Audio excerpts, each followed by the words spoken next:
comments or your cell phones, leave all conversations outside. Additionally, if you are online on the live chat, we are encouraging questions. Please write your questions into the live chat, and a public information officer will get them up to the panel. I will begin with a line fire update. The line fire is currently burning on the San Bernardino National Forest in the county of San Bernardino. The fire is currently at 23,714 acres and 5% contained. Currently, there are over 36,000 structures that are threatened, encompassing several communities with zero structure damage and destroyed. The following agencies are in unified command.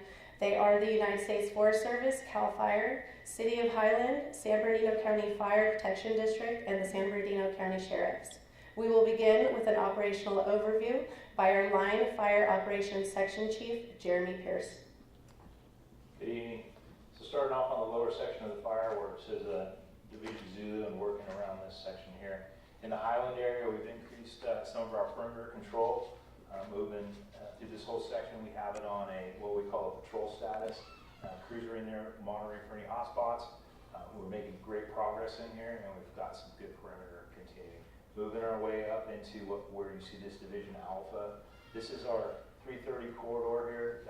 Today, fire crews worked all day in there. They're prepping a firing operation to bring that fire down to that 330 corridor so that we'll have continuous line all in this section.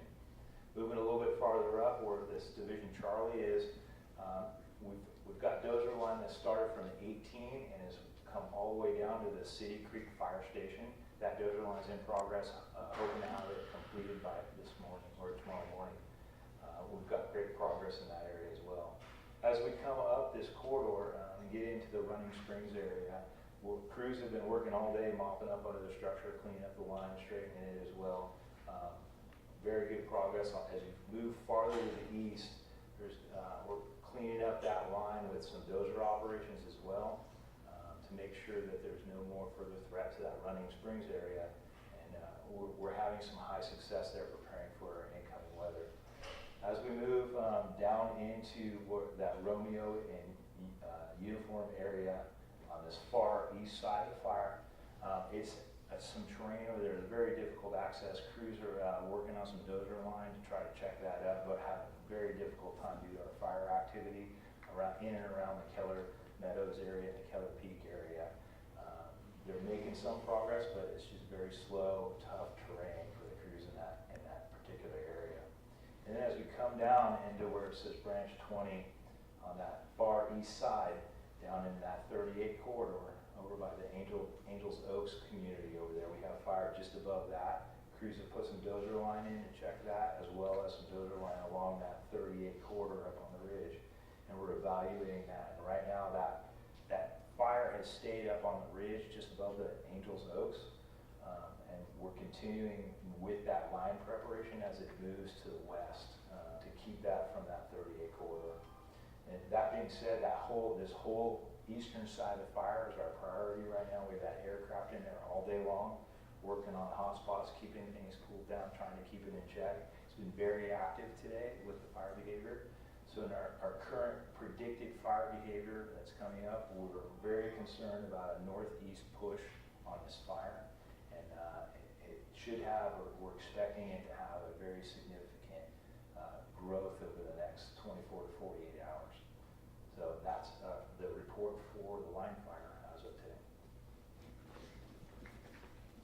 And next up, we will have an update from the San Bernardino County Fire Protection District Fire Chief, Dan Munsey.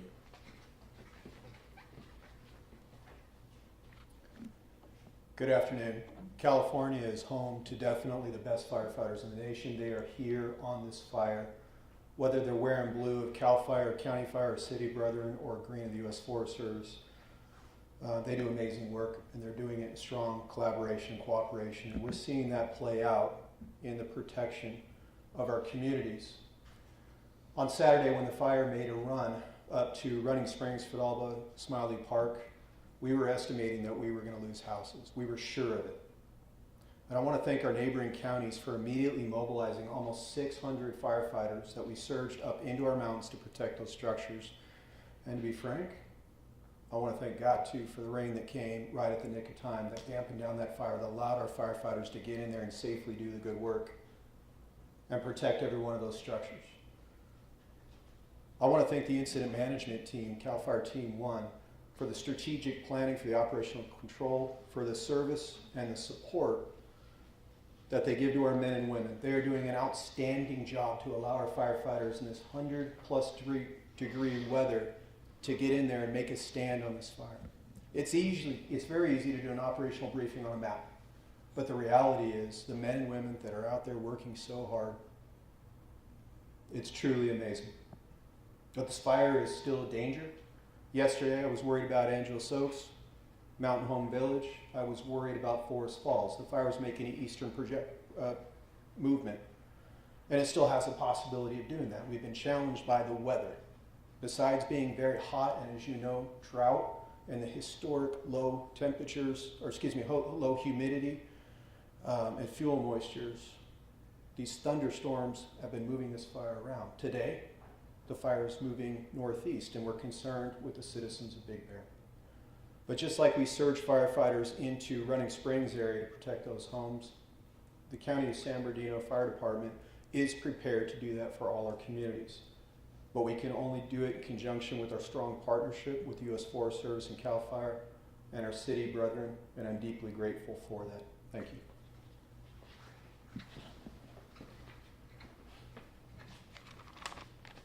For our next update, we'll have San Bernardino County Sheriff Shannon Dykus. Thank you, everyone, and thank you for covering this. And for all of our citizens that are out there, I want to reassure you that in partnership with our fire departments, your law enforcement agencies are out there in force to protect your property. First, I'd like to address the evacuation orders. Evacuation order, the difference between an order, of course, and a warning is the advisal from our fire departments in the case of an order that fire could be imminent in your community. When we talk about a warning, that is the preparedness. Start gathering your things and be able to get ready to leave that area should the warning turn into an order. I'm briefly going to go over the areas, but I'd like to focus everybody to prepare sbcounty.gov/line fire to get the specifics in terms of streets and exact locations for both the evacuation orders and the warnings. But evacuation orders do exist in the community of Highland, City Creek, Twin Peaks, Yucaipa, and San Bernardino City. Evacuation warnings also exist in Highland, Twin Peaks, Green Valley Lake area, and Yucaipa. For the first couple of days of this fire, San Bernardino County used our mobile field force, which is a group of all hazard trained deputies to the tune of about 100 deputies to address both what was going on top of our local mountains and down in the city of Highland area. That number has since surged to 150, and that's thanks to the mutual aid from our 10 municipal police departments. And I'd like to thank all of those folks. That's Barstow PD, Colton PD, Montclair, Redlands, Upland, Chino, Fontana, Ontario, Rialto, and San Bernardino PDs. That increased our surge from approximately 30 people in the mountains and 30 people down in the valley to about 70 each day. And as of today, that surge has now increased to 150. And of the operational period this evening, we will almost be doubling those numbers with the National Guard, who have been pre-placed by the governor and state OES at the National Guard Armory in Ontario, and we'll be deploying them. What I'd like to explain is our strategy and how we're going to deploy all of those personnel and why it's important for our community to know this. Once we've evacuated an area, we'll be placing the National Guard in those areas to maintain security along with law enforcement units. But we've got to free up as many of those law enforcement units as we can. For that is those units are equipped with special sirens that many of our community members have seen. And if they haven't, please go to the .com I mentioned earlier and make sure you watch that. It is a high-low siren. If for some reason the fire behavior is erratic, and it's been very erratic in this fire, that you will hear the deputies going through, and it'll be in Spanish and English with a high-low siren that is demonstrated on those sites. If you hear that, that means fire is imminent and you need to get out. So please heed the warnings And certainly please heed the orders when they come around from your law enforcement officers. But I want to ensure all of our county neighbors, they're our friends. A lot of our personnel, both fire and law enforcement, have been evacuated also, and they're actively working this fire. Please know that all the law enforcement officers and the National Guard are going to treat your homes just like we treat our own homes. You can be rest assured that if anybody comes out, attempts to loot in this county, they will be arrested and they will be prosecuted. And we're going to be out there in force making sure that happens, including undercover units that may look like a normal person or even law enforcement officer, and those type of resources will certainly be in play. Lastly, I want to share a personal message that was sent to me from our governor, and that was thanking each and every person that is on this fire, assigned to it, both fire and law enforcement, for protecting this community. And after the thank you, he also said, even though they've dedicated a number of resources, and I know they've issued a press release on those resources, but he committed to me that if we need anything else, they've got our back and they're going to take care of us. And I can't thank the governor and state OES enough to be that collaborative piece. We've been working on this together for several days and just making sure that this county is 100% ready. I'd like to thank all of our first responders on this fire, and please know that all of the law enforcement officers are there with you, and we will certainly do our very best to make sure that all your ingress and egress points are taken care of as you watch our firefighters do exactly what the fire chief said, is move throughout this county to wherever any of us are needed. Thank you. For our next update, it's going to be California Highway Patrol Lieutenant Nicholas King. Good evening. The California Highway Patrol, we're committed to the safe and efficient movement of the local residents safely off the mountain, and to make sure that our resources are able to deploy effectively throughout the mountain communities. Currently, we have some traffic control points in place where we're restricting all traffic. Along the 18 freeway, we have closure at 18 in Cuffle Canyon. The 330 highway is closed from Highland Boulevard, just at the base of the mountain, all the way up to Running Springs at Live Oak. And Highway 38 is closed from Bryant down in Yucaipa all the way up to Lake Williams, which is sort of on the southeast edge of Big Bear area. Some routes of egress are the Highway 18 that goes into the Lucerne Valley, north of Big Bear, and then Highway 138 that'll let you out by Silverwood Lake. We have units that will also be roving, trying to make sure that if stragglers come out of, say, some of the campsites or what have you, that we're going to try to get them directed to the quickest way off the mountain as well. So we appreciate any help that you guys anybody that's watching can give to get out of the areas as directed, so that we keep our firefighters in the fight.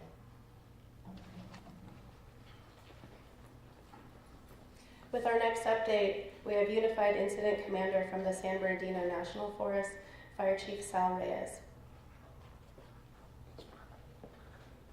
Good afternoon, everybody, and I want to start off with a thank you. Thank you to everybody in the room, thank you to everybody behind me, and thank you to all the men and women in all the emergency services that are out there in a true unified effort. That word has been not thrown around, but it's been used since the first speaker got up, and that really is truly the posture and the atmosphere that we want to continue on the San Bernardino National Forest as we continue through this incident. So, talking to all the people that are out there right now, this is a community-based meeting.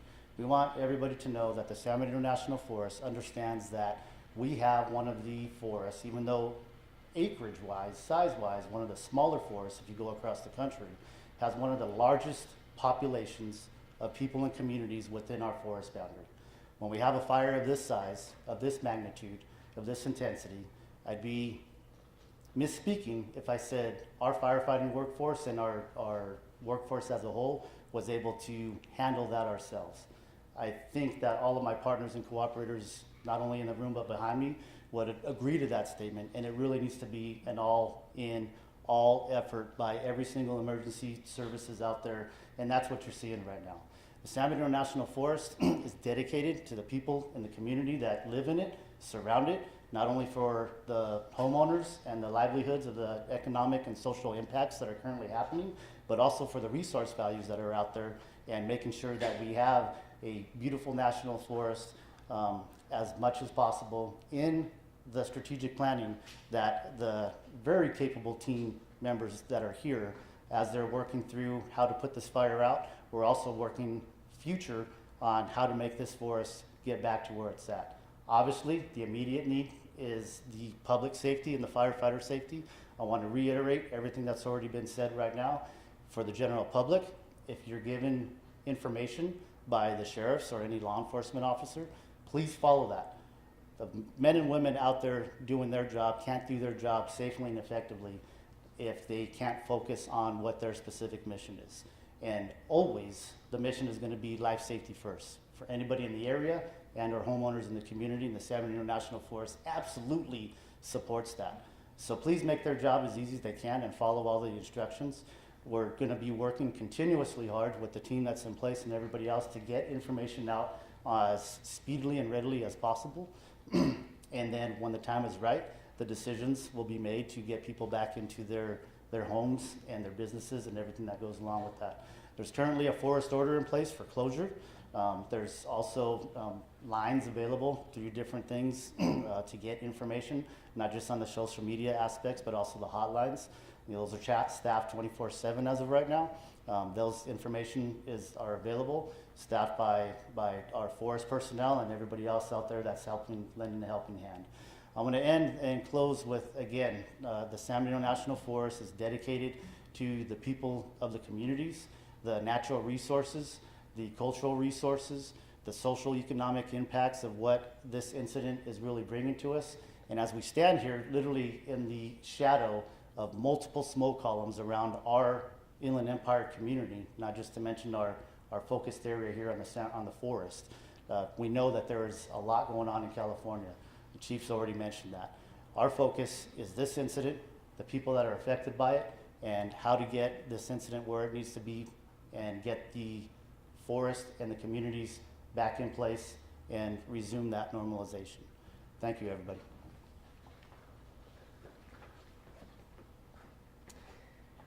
And next to speak is Unified Incident Commander from CAL FIRE Incident Management Team 3, Billy C. All right, good evening and hello. Obviously, over the last 72 hours, the heat wave that's been occurring here in Southern California, we've seen multiple wildland fires initiated. Obviously, there's 3 fires currently going on just here in the Southern California area. The one we're assigned to here, the line incident, with Incident Management Team 3, all our cooperating agencies, all our unified agencies working collectively with one key focus in mind. That's to serve and safeguard the citizens here in San Bernardino County and all the infrastructure and natural resources. We're working hard to mitigate this incident, but obviously we're being challenged by Mother Nature. The winds and the heat are creating dynamic fire behavior and conditions for our firefighters, and our #1 priority out on that line is to make sure that we take care of all those firefighters safely, efficiently, and effectively. So moving forward, over the next 36 hours, we still anticipate having adverse weather conditions and challenging our perimeter control and our firefighting efforts.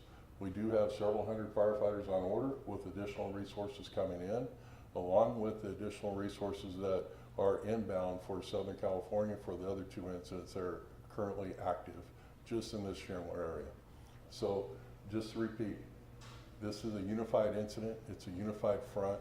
It doesn't matter what agency we're from. We're working collectively with one mission and one goal in mind. Thank you.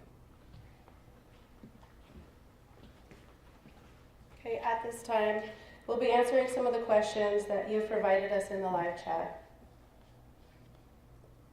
This is going to be for our operations section chief. It's a 2-part question. What direction is the fire headed, and what is in its path? Well, I'm glad this question was asked because this is our major concern. We have a big south-southwest wind that's coming, and over the next couple of days, we expect a fairly large growth in that northeast direction. as well as moving up that Santa Ana River drainage. So both the Santa Ana River drainage and the Bear Creek River drainage are our two big concerns, and we expect that fire growth to be fairly significant over the next 36 hours.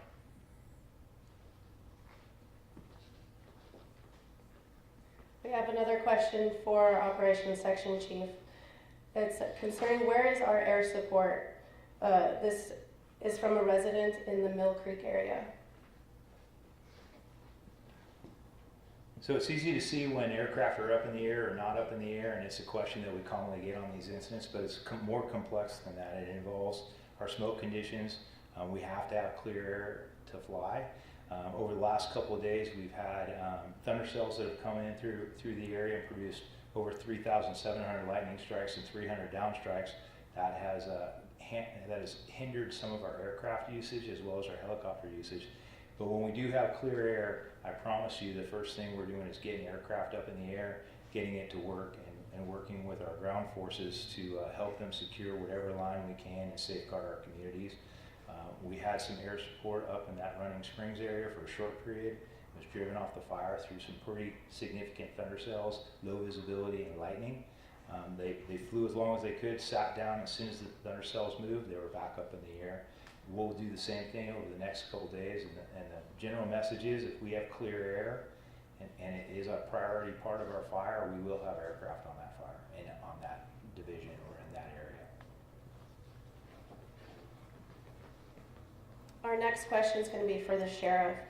Are there concerns about looters in Running Springs and in Big Bear?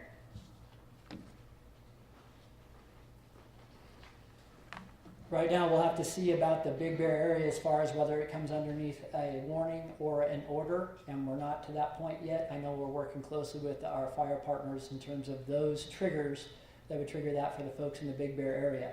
We have evacuated under an order a large portion of the Running Springs area, and in those cases, of course, we're always concerned about looting.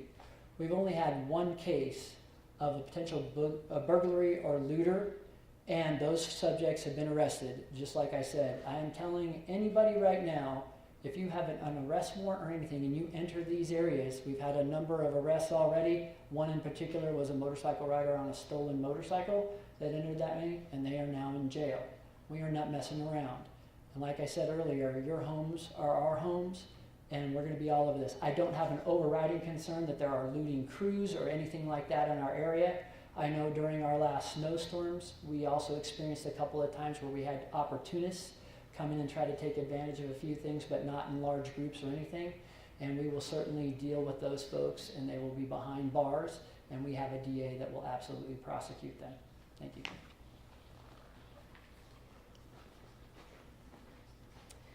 This will conclude our live stream. Please continue to follow all of us on our social media platforms for the most updated information on the line fire.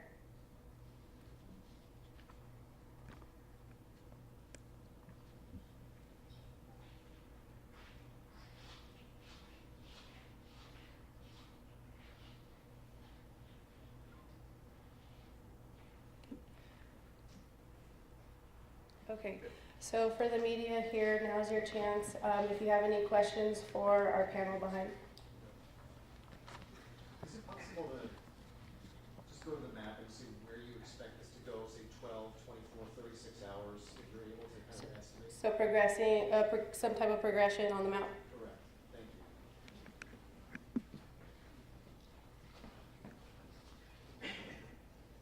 Probably easier for me to do this. All right.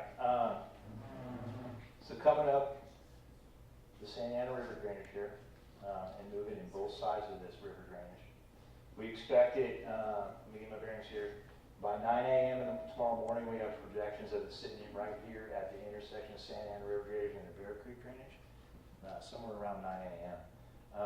From that point, we're looking at about a 4-hour progression to just about this area, second 4-hour progression to this area, third 4-hour progression right up in this area, right on the plateau. At that point, it's going to slow down a little bit. It's going to take about 8 hours for that progression from the plateau down into the lake area.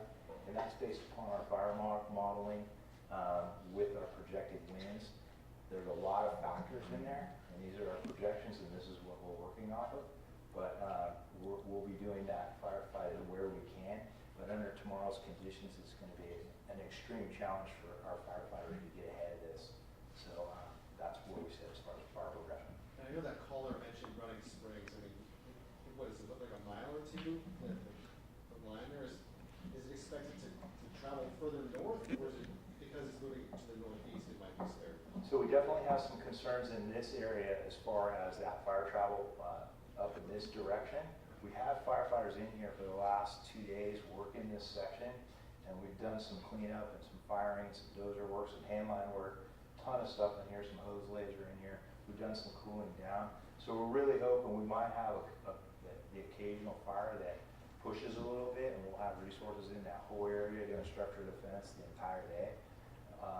This section over here, where this fire has moved up over here, we will have some winds that affect that area. We're hoping to get this fired in and cooled down, which will take that eastern progression of this, which will run it under Arrowhead if it continues. So that's why we're stopping this here. This dozer break here is lined up kind of nicely for us. As that wind pushes up there, it should keep this fire in this drainage and move it to that east side of Arrowhead. And then we'll have crews up on that 18 corridor to hold it at that point as well. So we've got a great plan here, and that's the progression map we've got for this. But we're feeling really good about what we've done to prepare for this wind, and we're going to keep our resources out there fighting it the entire time. Who would be the person to ask about evacuations and whether people are complying, whether you have to worry about people still in their homes, even though they're under evacuation order? So the question is about evacuation, some people remaining in their homes, and then how many people actually leave. So one of the things when I mentioned that the mobile field force, they're also equipped with a piece of technology where their phones are that GIS spotting piece of equipment. So when we go to someone's home, we actually, so number one, we were there. Number two is the person there, and it also allows us just with the push of the button, are they staying, are they going?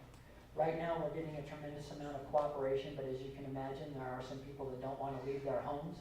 But the great thing about that piece of technology is we can share with our firefighters, those certainly who have remained, and if we do have that imminent danger that I talked about, that yes, your home is going to burn, and getting that high-low siren system in there, now we have maps that show where those people are contained, and we're certainly prepared for whatever this fire behavior is going to, that we're going to be dealing with in terms of the fire behavior. But the best thing anybody could do is prepare in the morning, grab the things you need. There are lists on the website I mentioned earlier. Just please grab those things.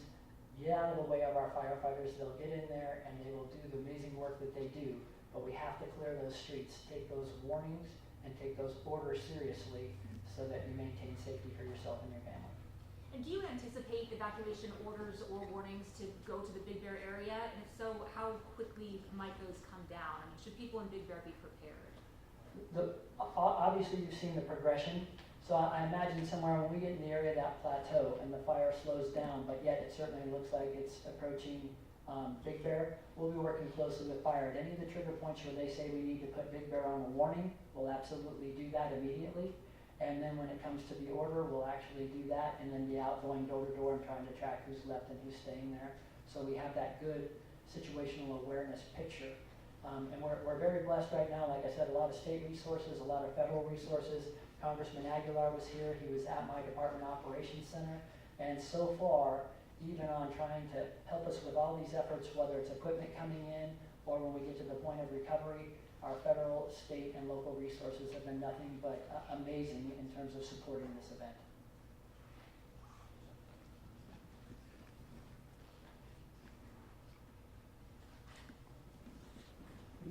Are there resources for people with animals, maybe larger animals versus livestock, stuff like that?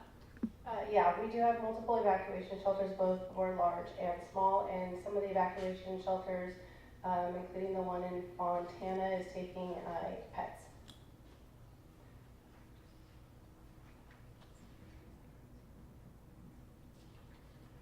So it's my understanding that Big Bear is under a warning. I know I talked about the tick marks, but it is under a warning right now. So we've already prepared that community to make sure that they are doing their thing. I know that we are also staging National Guard resources and Sheriff's Department resources up in Big Bear. So if anything does change, we're already in the area and we're ready to respond. You guys pick up that audio? Can you try to share, step into the micro? Oh, absolutely. Our microphones are just set up there. I know a lot of the roadways are shut down, going towards Big Bear, coming out of Big Bear. How would those roadways be utilized were it to become an evacuation order? I'm guessing the outward, the egress would be, those roads would be utilized in an event like that, is that right? No, you're absolutely right. So when we're talking about the Big Bear area or any of our mountains, when we're talking about the north side, there are what we refer to on this side of the mountains, the back ways. We will make sure that the citizens know what ways are the clearest in order to get out of the Big Bear area should this become an order. So we'll be clear about that. But right now, really the major roadway that's shut down is the 330. That's great for firefighters to be able to access. And obviously the original fire front was coming up and they were doing most of the fighting in that area of the 330. So right now, roadways are still open. That's why it's so important, especially at this time when you're under a warning, to get all of that equipment, personal pictures, and things that you cannot replace, put them in your car, and make arrangements to get out of the area so that we can do the work we do. Are you able to talk a little bit about FEMA coming down from the state of emergency by the governor, just what that actually means for FEMA and the evacuees?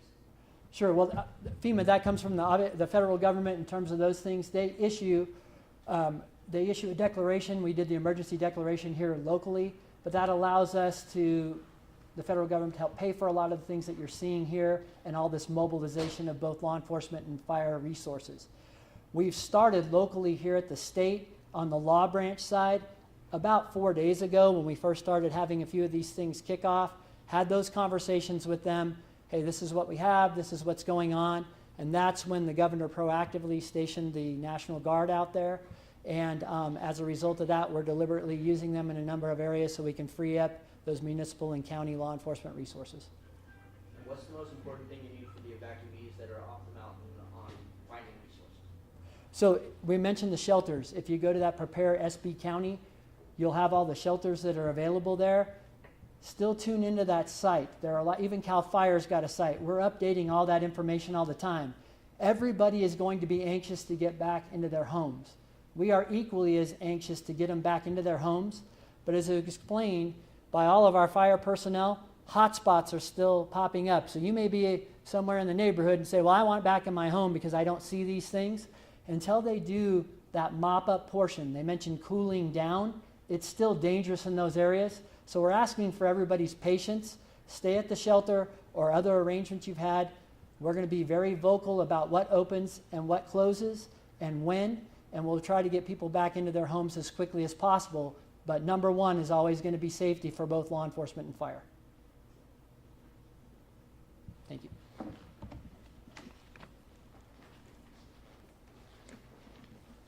All right, that's going to conclude tonight's. Thank you guys for being here. Thank you so much. Thank you. Is there a scheduled update, next update? We'll put that out in the morning if there's going to be another for that